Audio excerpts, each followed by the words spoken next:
स्वागत है आप सभी लोगों का।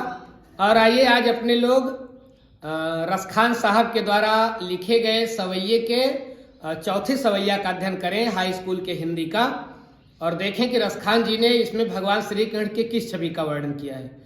तो मैं बार बार बताता रहता हूं कि कोई भी पद्यांश के 4 हेडिंग में अगर आप समायोजन कर देंगे तो उसी में से सारे प्रश्नोत्तर आ जाएंगे। तो संदर्भ लिखेंगे, इसका संदर्भ में क्या लिखेंगे कि प्रस्तुत सवैया हमारी पाठ्य पुस्तक हिंदी के पद्य खंड के सवैये नामक शीर्षक से ली गई है। इसके रचयिता हिंदी साहित्य के इतिहास के, भक्ति काल के, सगुण धारा के, कृष्णाश्रयी शाखा के प्रमुख कवि और अनन्य श्री कृष्ण भक्त श्री रसखान जी हैं।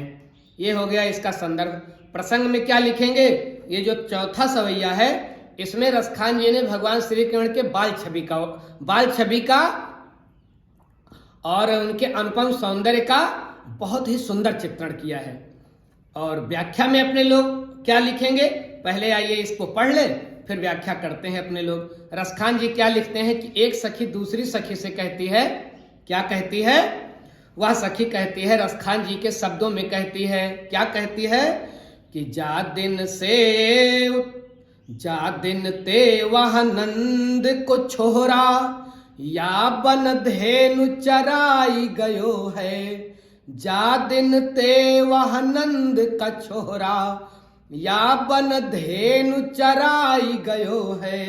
मोहनी ताननी गोधन गावत, बेनु बजाई रिझाई गयो है। मोहनी ताननी गोधन गावत, बेनु बजाई रिझाई गयो है। वा दिन सो कछुटो न सके, वा दिन से कछुटो न सके। रस खान हिये में समाई गयो है। वा दिन से कछुटो न सके, रस खान हिये में समाई गयो है। और कोहु न काहू की कान करे, को न काहू की कान करे। सगरो ब्रज वीर बिकाई गयो है, सिगरो ब्रज वीर बिकाई गयो है। रसखान जी क्या लिखते हैं कि एक सखी दूसरी सखी से कहती है कि हे सखी, जा दिन ते वह नंद को छोरा, जिस दिन से, जा दिन ते जिस दिन से, वह नंद को छोरा, वह नंद का लाला, वह नंद कुमार, वह नंद लाल, जिस दिन से वह नंद लाल क्या कर गया है, या बन धेनु चराई गयो है। या बन, इस वन में धेनु गाय चराई गयो है, चरा करके गया है। हे सखी, जिस दिन से वह नंद कुमार, जिस दिन से वह नंद का लाला इस वन में गायों को चरा करके गया है, जब से वह इस जंगल में गाय चरा करके गया है। और क्या करके गया है, मोहनी ताननी गोधन गावत, मोहनी ताननी, और मोहनी तान गाता है। मोहनी राग में, तान मतलब राग, और मोहनी माने मन को मोह लेने वाली, मन को मोह लेने वाली राग में गाता है। और कौन सा गीत गाता है, गोधन गावत। गोधन भैया वो गीत है जो गाय चराते समय गाया जाता है। हिंदुस्तान में हर समय के अलग अलग गीत हैं। बच्चा गर्भ में आएगा दूसरा गीत है, बच्चा पैदा होगा दूसरा गीत है, बच्चे का मुंडन होगा दूसरा गीत है, जनेऊ संस्कार होगा दूसरा गीत है, बच्चा पढ़ने जाएगा दूसरा गीत है, गाय भैंस चराने जाएगा, वह जो गीत वहां गाएगा वह गोधन गीत है। तो उसी बात को सखी दूसरी सखी से कहती है कि वह आया और मोहनी राग में, मन को मोह लेने वाली राग में उसने गोधन गाया, मतलब गाय चराते समय गीत गाया। और बेनु बजाई रिझाई गयो है। बेनु बजाई, बेनु मतलब बंसी, बंसी को बजा करके रिझाई गयो है। हम लोगों को रिझा करके चला गया, हम लोगों को ललचा करके चला गया। रिझाने का मतलब ललचाना। तो यह नंद का लाला जिस दिन से इस वन में गाय को चरा करके गया है और अपनी मोहनी राग से, मन को मोह लेने वाली राग से उसने गोधन गाया है, गाय चराने वाला जो गीत गाया है और बंसी की जो धुन लगाई है उससे हम सबको रिझा गया है, हम सबको मतवाला सा कर दिया है। और सखी कहती है कि जिस दिन से ये सब उसने किया है ना, वा दिन से कछुटो ना सोके, उसी दिन से वा दिन सो, उसी दिन से कछु टोना सोको, सोके कुछ टोना सा कर दिया है। टोना समझ रहे हैं ना, नजर लगा देना। उसी दिन से उस कन्हैया ने कुछ टोना सा कर दिया है, नजर सा लगा दिया है। रस खान हिये में समाई गयो है। रस खान साहब लिखते हैं कि वह हृदय में समा गया है।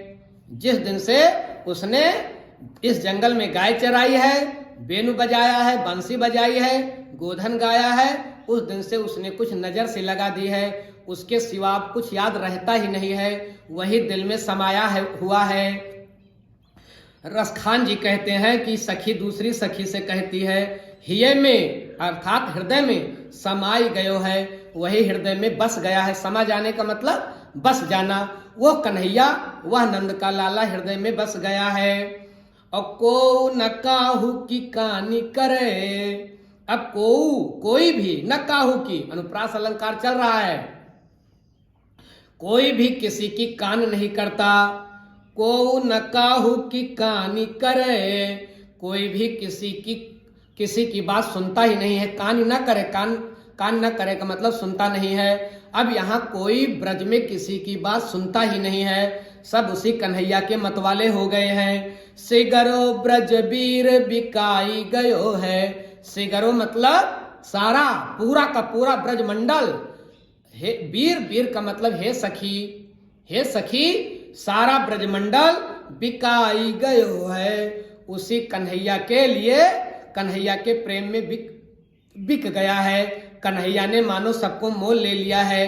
अब किसी को कोई सुध बुध नहीं है। कब से किसी को कोई सुध बुध नहीं है?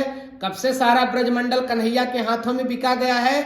जब से उसने इस जंगल में गाय चराई है, बंसी सुनाई है, गोधन गाया है, और मानो एक टोना सा कर गया है। और ऐसा टोना कर गया कि ब्रज में अब कोई किसी की बात कानों से सुनता ही नहीं है, ध्यान देता ही नहीं है। ऐसा लगता है कि हे सखी सारा का सारा ब्रजमंडल उसी कन्हैया के हाथों बिक गया है।